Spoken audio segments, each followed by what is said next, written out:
Bien,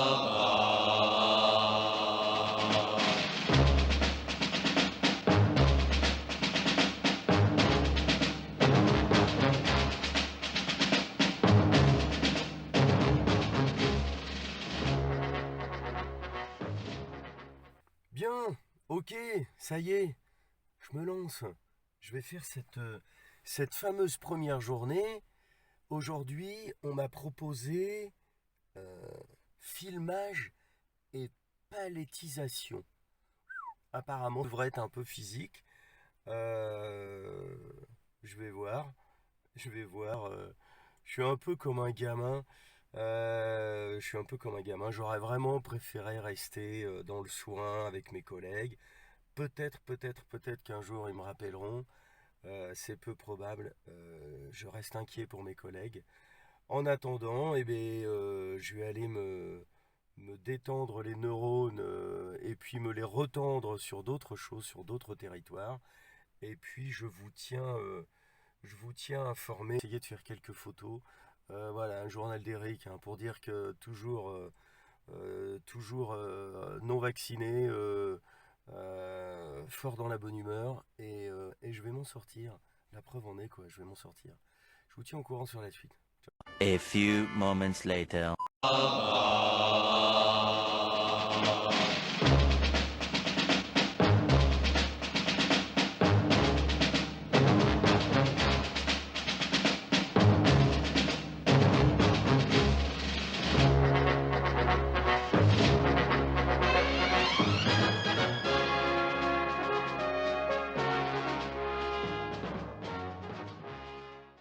Bien, je vais vous la faire courte.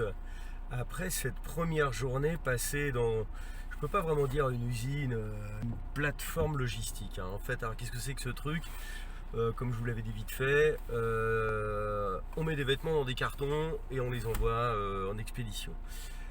Grand changement pour moi, grand changement. Vous pensez bien que 30 ans d'hôpital, se retrouver sur une ligne à scotcher des cartons et à poser des petites étiquettes. En fait, j'étais dans la maison du Père Noël. Vous savez, quand vous recevez un carton, un colis que vous avez commandé avec des vêtements, il y a des petites étiquettes à côté. Et ben aujourd'hui, j'ai fait le type qui pose les petites étiquettes et qui met le scotch. Et puis ça part sur des tapis roulants. C'est un jour sans fin, ça n'en finit pas. Je dirais que, je sais pas. J'ai fait des centaines, ouais, oui, des centaines obligatoirement. Et c'est juste une journée banale. Alors oui, je suis toujours infirmier. Oui, je suis toujours soignant dans ma tête. Mais je vois les choses sous un autre angle. Momentanément, en attendant de pouvoir un jour, j'espère, retrouver un poste de soins, en tout cas mon poste, eh bien je fais bouillir la marmite, ça fonctionne et ça va. Alors c'est un peu juste, hein, 10,48 € brut de l'heure. Je ferai le calcul, vous verrez que c'est vraiment pas énorme. J'ai beaucoup de respect pour les gens qui font ça depuis des années. Ça fait réfléchir, clairement. Ça fait réfléchir. Et puis après, j'ai surtout beaucoup de pensées pour mes copines, mes collègues là, qui vont perdre leur passe sanitaire. Enfin, elles vont perdre leur passe sanitaire. Elles ont fait l'effort de faire 2 doses et elles vont perdre leur passe sanitaire, mais elles vont obtenir le passe vaccinal à l'abs, hein, puisque elles vont devoir se faire une 3e dose. 4 mois plus tard, une 4e, etc.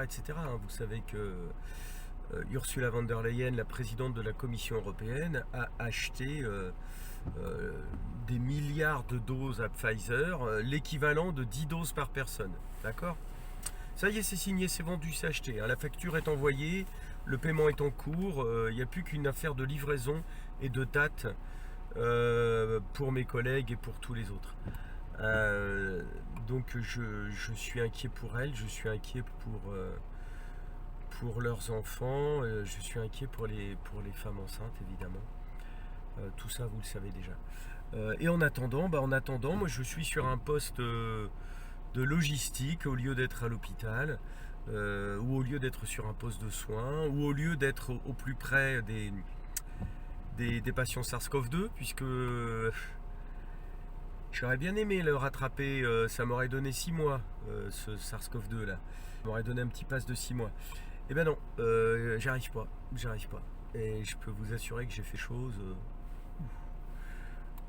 Mais non, j'ai trop d'immunité, c'est comme ça, j'ai juste une immunité naturelle et a priori, c'est bon quoi, je peux pas le rattraper quoi, je peux pas le revoir. C'est comme ça, hein, c'est comme ça, écoutez, hein. Ça me permet de faire la bise à tout le monde. C'est déjà pas mal. Bon, la suite au prochain épisode, voilà, voilà, voilà. Réfléchissez les amis, réfléchissez avant de vous injecter quantité de choses dont vous ignorez tout. Allez, là je vais vous montrer ce que c'était que mon métier, hein, parce que moi j'avais un vrai métier, j'étais un vrai soignant, un infirmier depuis 30 ans, et pendant les 20 dernières années, de 99 à 2021, j'ai fait de l'hémodialyse, c'est-à-dire m'occuper de gens insuffisants rénaux chroniques, c'est-à-dire de gens qui n'ont plus de reins et qui ont le sang qui se sature en déchets. Ces gens, il faut leur nettoyer le sang et leur attraper du sang sale et leur nettoyer et leur renvoyer le sang lorsqu'il est propre. Alors tout ça, ça se fait à l'aide de cette machine, cet exemple, là on a un exemple d'une machine bleue qu'on appelle une AK200, ça c'est le laboratoire Gambro, AK200, j'ai l'impression un modèle AK200S, assez beau modèle, moi j'aimais bien travailler sur ces générateurs-là, extrêmement robuste et très simple d'utilisation, particulièrement réactif, hein. La moindre petite erreur, la moindre petite action avait un effet instantané que j'aimais bien. Donc voilà ce que je faisais, moi je faisais de l'hémodialyse. Ciao, ciao.